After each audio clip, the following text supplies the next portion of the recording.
Bonjour, cher ami. Bonjour, cher abonné. Je vous souhaite la bienvenue aujourd'hui et je vais vous partager un passage. Euh, c'est pas moi qui ai inventé ce passage-là. Je vais vous donner la référence par après. Alors, je vais vous partager un passage qui est très pertinent à ce que l'on vit présentement. OK?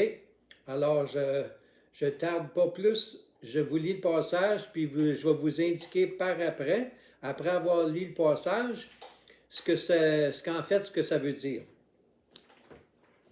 Alors, voici. Je vais lire textuellement le passage.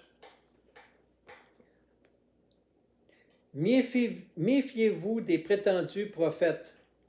Ils viennent à vous en vêtements de brebis, mais au-dedans, ce sont des loups voraces. Vous les reconnaîtrez à leurs fruits. Cueille-t-on des raisins sur des ronces ou des figues sur des chardons? Tout bon arbre produit de bons fruits, mais le mauvais arbre produit de mauvais fruits.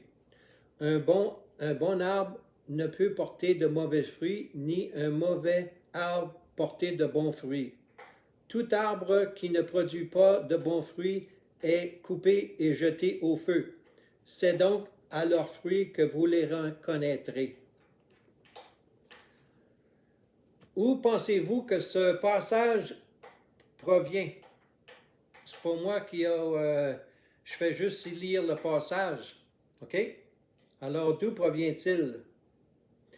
Alors, je vous invite à vous procurer une Bible. Et le passage que je viens de vous partager, c'est le passage de Matthieu 15 à Matthieu 19 inclusivement. Tout à fait approprié avec ce que l'on vit présentement.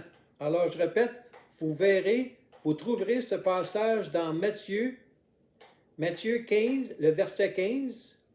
Premièrement, Matthieu chapitre 7, versets 15 à 19. Pardonnez-moi là, pour la petite erreur. C'est dans Matthieu chapitre 7, le verset 15 à 19. Alors, je vais vous dire ce que ça veut dire. OK? Je vais partager avec vous ce que ce passage veut dire. Comme vous allez voir, à ce moment ici, là, vous allez trouver des gens qui vont vous dire toutes sortes de choses, qui vont prétendre être des prophètes ou avoir un message. S'agit-il de quelque chose qui vient d'eux, qu'ils ont inventé, ou c'est quelque chose qui vient de Dieu? OK? Alors, ce que ça veut dire, ce que je viens de vous partager, là, le passage, là, ce que ça veut dire. Il y avait beaucoup de prétendus prophètes à l'époque de l'Ancien Testament. Il annonçait seulement ce que le roi et le peuple avaient envie d'entendre. Je répète, il annonçait seulement ce que le roi et le peuple avaient envie d'entendre. Pas moi je fais juste lire, là. Pas moi qui invente ce qui est écrit, là. Tout en affirmant que leur message venait de Dieu. Les propos de Jésus indiquent que la situation n'était pas différente à son époque. Aujourd'hui encore, il y a beaucoup de prétendus enseignants. Nous sommes invités à nous méfier de ceux dont les paroles sont pieuses, mais qui sont motivés par l'argent, les honneurs ou le pouvoir. Comment les identifier? Dans leur enseignement, ils donnent peu de place à Christ et se mettent eux-mêmes en avant. Ouf! Je vous invite à mettre ça sur pause et réécouter le message que je viens de vous dire, là. OK? Alors,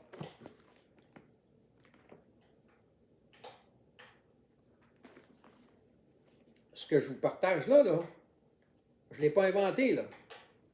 Matthieu, chapitre 7, verset 15 verset 15 à 20 inclusivement. OK?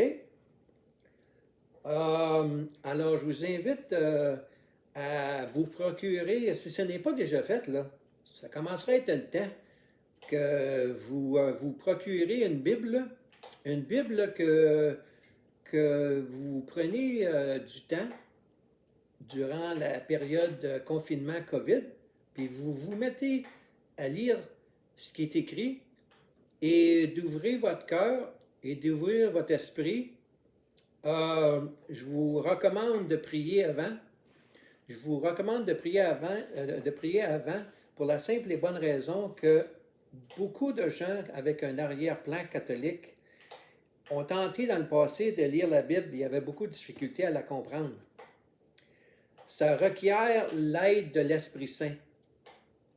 Si on n'a pas l'Esprit Saint en nous, il est beaucoup plus difficile de comprendre la Bible et les subtilités.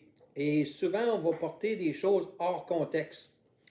Alors, je vous invite à prier Dieu, à lui demander, premièrement, à vous rapprocher de Dieu, vous demandez l'aide de l'Esprit Saint, demandez l'Esprit Saint en vous, son Esprit Saint, afin qu'il vous permette de comprendre la Bible correctement, pas l'interpréter, là. Il y en a beaucoup qui vont lire des passages, puis qui vont enlever des choses, puis ils vont en rajouter d'autres.